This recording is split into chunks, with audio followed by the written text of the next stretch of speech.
Little Women. Chapter 23. Aunt March settles the question. Like bees swarming after their queen, mother and daughters hovered about Mr. March the next day, neglecting everything to look at, wait upon, and listen to the new invalid, who was in a fair way to be killed by kindness. As he sat propped up in a big chair by Beth's sofa, with the other three close by, and Hannah popping in her head now and then, to peek at the dear man, nothing seemed needed to complete their happiness.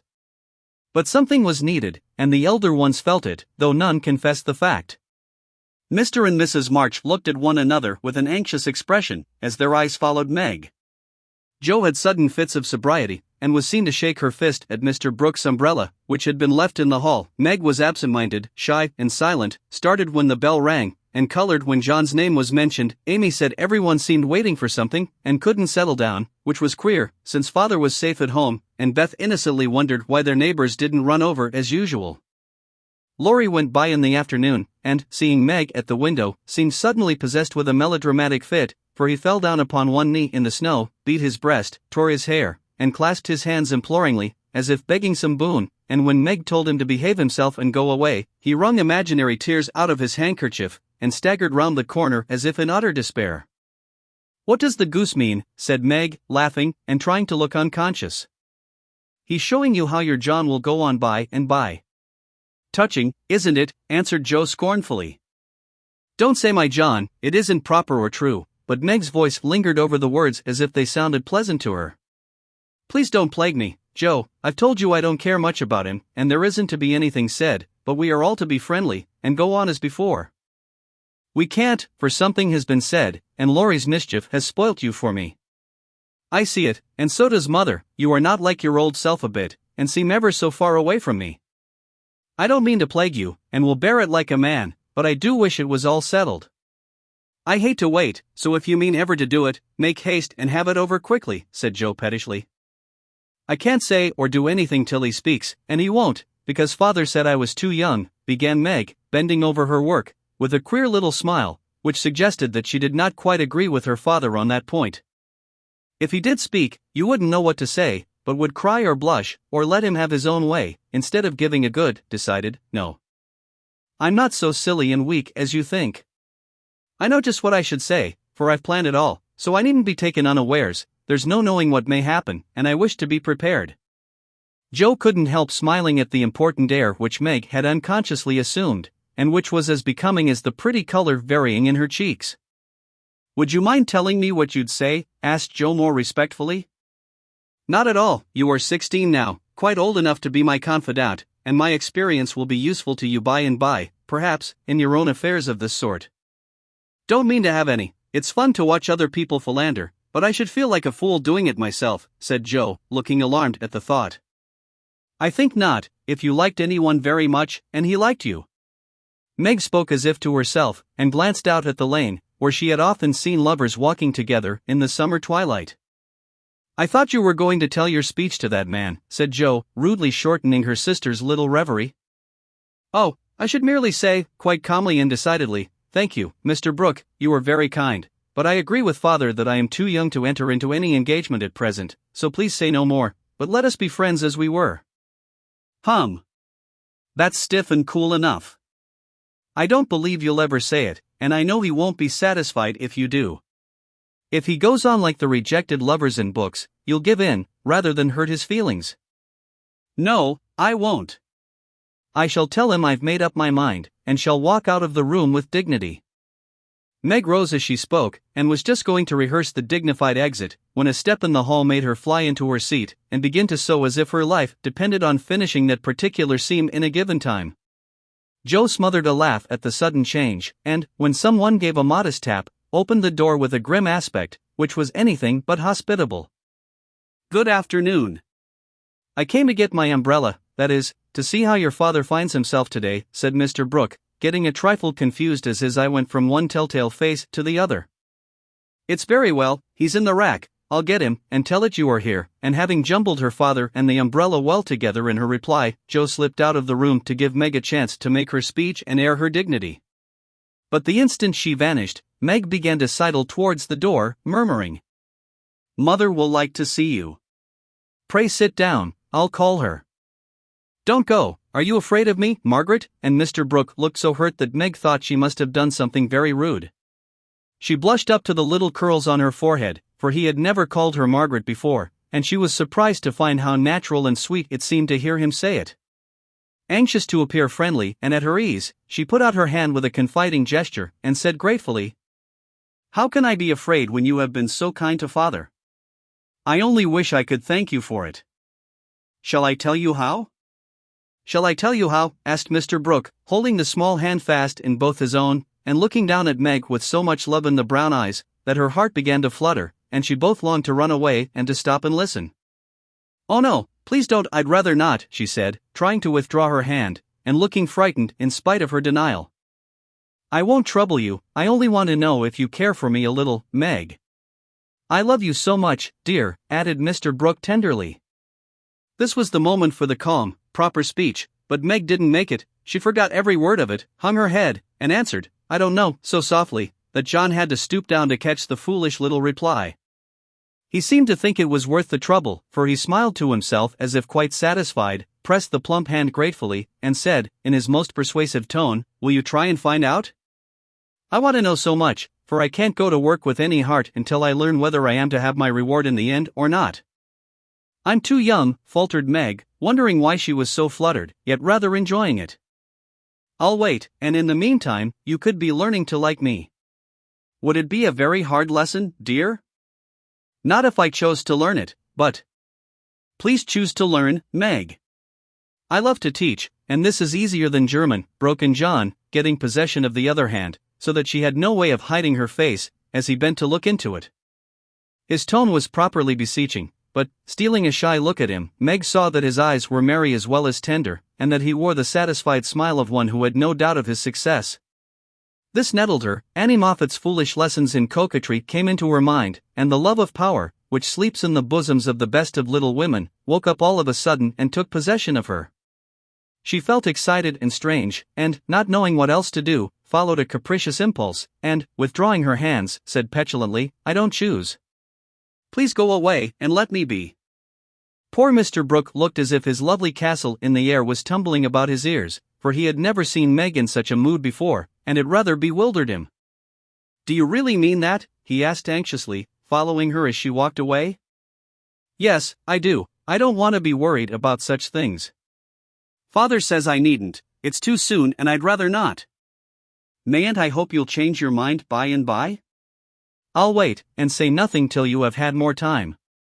"Don't play with me, Meg. I didn't think that of you. Don't think of me at all." "I'd rather you wouldn't," said Meg, taking a naughty satisfaction in trying her lover's patience and her own power. He was grave and pale now, and looked decidedly more like the novel heroes whom she admired, but he neither slapped his forehead nor tramped about the room, as they did. He just stood looking at her so wistfully, so tenderly, that she found her heart relenting in spite of her. What would have happened next I cannot say, if Aunt March had not come hobbling in at this interesting minute. The old lady couldn't resist her longing to see her nephew, for she had met Laurie as she took her airing, and, hearing of Mr. March's arrival, drove straight out to see him. The family were all busy in the back part of the house, and she had made her way quietly in, hoping to surprise them. She did surprise two of them so much that Meg started as if she had seen a ghost, and Mr. Brooke vanished into the study. "Bless me, what's all this?" "Bless me, what's all this?" cried the old lady, with a rap of her cane, as she glanced from the pale young gentleman to the scarlet young lady. "It's Father's friend." "I'm so surprised to see you," stammered Meg, feeling that she was in for a lecture now. "That's evident," returned Aunt March, sitting down. "But what is Father's friend saying to make you look like a peony?" "There's mischief going on, and I insist upon knowing what it is," with another rap. "We were merely talking." "Mr. Brooke came for his umbrella," began Meg, wishing that Mr. Brooke and the umbrella were safely out of the house. "Brooke? That boy's tutor? Ah! I understand now. I know all about it. Joe blundered into a wrong message in one of your father's letters, and I made her tell me." "You haven't gone and accepted him, child," cried Aunt March, looking scandalized. "Hush! He'll hear." "Shan't I call Mother?" said Meg, much troubled. "Not yet. I've something to say to you, and I must free my mind at once. Tell me, do you mean to marry this cook? If you do, not one penny of my money ever goes to you. Remember that, and be a sensible girl," said the old lady impressively. Now Aunt March possessed in perfection the art of rousing the spirit of opposition in the gentlest people, and enjoyed doing it. The best of us have a spice of perversity in us, especially when we are young and in love. If Aunt March had begged Meg to accept John Brooke, she would probably have declared she couldn't think of it, but as she was peremptorily ordered not to like him, she immediately made up her mind that she would. Inclination as well as perversity made the decision easy, and, being already much excited, Meg opposed the old lady with unusual spirit. "I shall marry whom I please, Aunt March, and you can leave your money to anyone you like," she said, nodding her head with a resolute air. "Highty-tighty. Is that the way you take my advice, miss? You'll be sorry for it, by and by, when you've tried love in a cottage, and found it a failure." "It can't be a worse one than some people find in big houses," retorted Meg. Aunt March put on her glasses and took a look at the girl, for she did not know her in this new mood. Meg hardly knew herself, she felt so brave and independent, so glad to defend John, and assert her right to love him, if she liked. Aunt March saw that she had begun wrong, and, after a little pause, made a fresh start, saying, as mildly as she could, "Now, Meg, my dear, be reasonable, and take my advice. I mean it kindly, and don't want you to spoil your whole life by making a mistake at the beginning. You ought to marry well, and help your family. It's your duty to make a rich match, and it ought to be impressed upon you. Father and mother don't think so, they like John, though he is poor. Your parents, my dear, have no more worldly wisdom than two babies." "I'm glad of it," cried Meg stoutly. Aunt March took no notice, but went on with her lecture. "This rook is poor, and hasn't got any rich relations, has he?" "No, but he has many warm friends." "You can't live on friends, try it, and see how cool they'll grow." "He hasn't any business, has he?" "Not yet, Mr. Lawrence is going to help him." "That won't last long. James Lawrence is a crotchety old fellow, and not to be depended on." "So you intend to marry a man without money, position, or business, and go on working harder than you do now, when you might be comfortable all your days by minding me and doing better? I thought you had more sense, Meg." "I couldn't do better if I waited half my life. John is good and wise, he's got heaps of talent, he's willing to work, and sure to get on, he's so energetic and brave. Everyone likes and respects him, and I'm proud to think he cares for me, though I'm so poor and young and silly," said Meg, looking prettier than ever in her earnestness. "He knows you have got rich relations, child, that's the secret of his liking, I suspect." "Aunt March, how dare you say such a thing? John is above such meanness, and I won't listen to you a minute if you talk so," cried Meg indignantly, forgetting everything but the injustice of the old lady's suspicions. "My John wouldn't marry for money, any more than I would. We are willing to work, and we mean to wait. I'm not afraid of being poor, for I've been happy so far, and I know I shall be with him, because he loves me, and I—" Meg stopped there, remembering all of a sudden that she hadn't made up her mind, that she had told her John to go away, and that he might be overhearing her inconsistent remarks. Aunt March was very angry, for she had set her heart on having her pretty niece make a fine match, and something in the girl's happy young face made the lonely old woman feel both sad and sour. "Well, I wash my hands of the whole affair. You are a willful child, and you've lost more than you know by this piece of folly. No, I won't stop, I'm disappointed in you, and haven't spirits to see your father now. Don't expect anything from me when you are married, your Mr. Brooke's friends must take care of you. I'm done with you forever." And, slamming the door in Meg's face, Aunt March drove off in high dudgeon. She seemed to take all the girl's courage with her, for, when left alone, Meg stood a moment, undecided whether to laugh or cry. Before she could make up her mind, she was taken possession of by Mr. Brooke, who said, all in one breath, "I couldn't help hearing, Meg. Thank you for defending me, and Aunt March for proving that you do care for me a little bit." "I didn't know how much, till she abused you," began Meg. "And I needn't go away, but may stay and be happy, may I, dear?" Here was another fine chance to make the crushing speech and the stately exit, but Meg never thought of doing either, and disgraced herself forever in Joe's eyes by meekly whispering, "Yes, John," and hiding her face on Mr. Brooke's waistcoat. 15 minutes after Aunt March's departure, Jo came softly downstairs, paused an instant at the parlor door, and, hearing no sound within, nodded and smiled, with a satisfied expression, saying to herself, "She has sent him away as we planned, and that affair is settled. I'll go and hear the fun, and have a good laugh over it." But poor Jo never got her laugh, for she was transfixed upon the threshold by a spectacle which held her there, staring with her mouth nearly as wide open as her eyes. Going in to exult over a fallen enemy, and to praise a strong-minded sister for the banishment of an objectionable lover, it certainly was a shock to behold the aforesaid enemy serenely sitting on the sofa, with the strong-minded sister enthroned upon his knee, and wearing an expression of the most abject submission. Jo gave a sort of gasp, as if a cold shower bath had suddenly fallen upon her, for such an unexpected turning of the tables actually took her breath away. At the odd sound, the lovers turned and saw her. Meg jumped up, looking both proud and shy, but that man, as Jo called him, actually laughed, and said coolly, as he kissed the astonished newcomer, "Sister Jo, congratulate us." That was adding insult to injury. It was altogether too much, and, making some wild demonstration with her hands, Jo vanished without a word. Rushing upstairs, she startled the invalids by exclaiming tragically, as she burst into the room, "Oh, do somebody go down quick, John Brooke is acting dreadfully, and Meg likes it." Mr. and Mrs. March left the room with speed, and, casting herself upon the bed, Jo cried and scolded tempestuously as she told the awful news to Beth and Amy. The little girls, however, considered it a most agreeable and interesting event, and Jo got little comfort from them, so she went up to her refuge in the garret, and confided her troubles to the rats. Nobody ever knew what went on in the parlor that afternoon, but a great deal of talking was done, and quiet Mr. Brooke astonished his friends by the eloquence and spirit with which he pleaded his suit, told his plans, and persuaded them to arrange everything just as he wanted it. The tea bell rang before he had finished describing the paradise which he meant to earn for Meg, and he proudly took her in to supper, both looking so happy that Jo hadn't the heart to be jealous or dismal. Amy was very much impressed by John's devotion and Meg's dignity.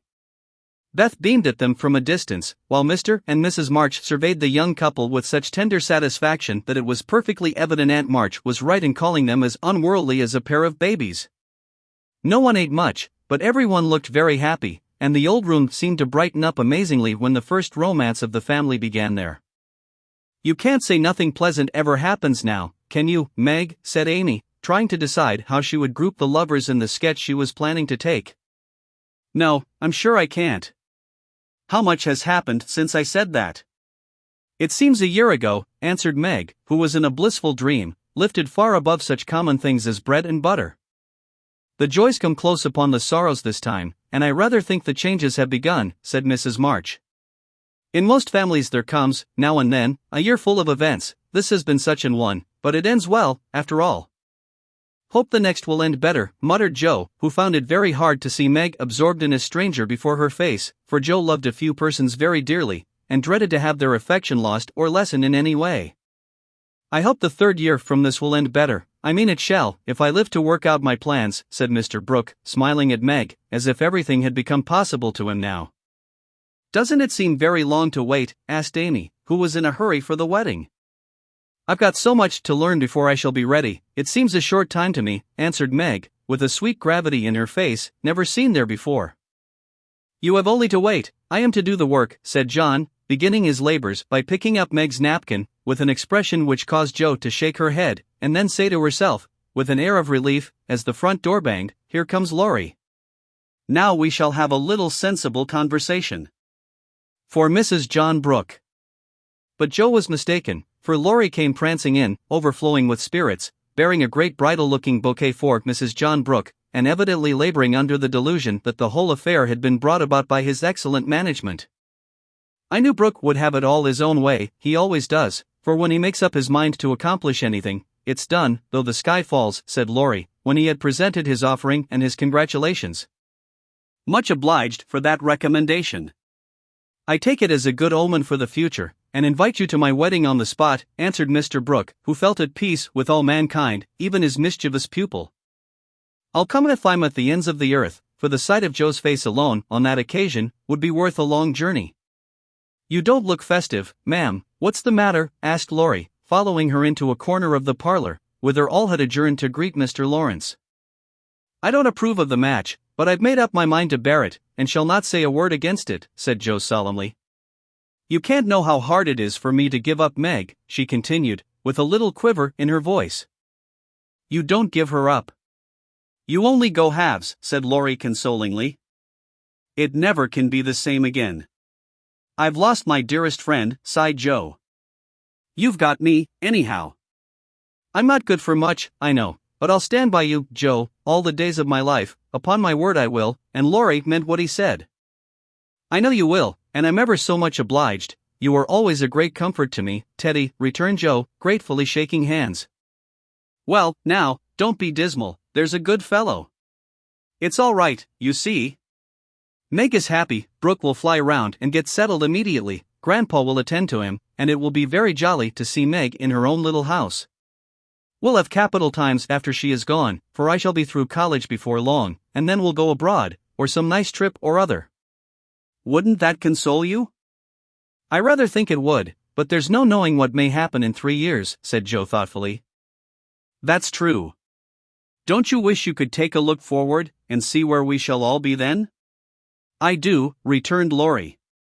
"I think not, for I might see something sad, and everyone looks so happy now, I don't believe they could be much improved," and Joe's eyes went slowly round the room, brightening as they looked, for the prospect was a pleasant one.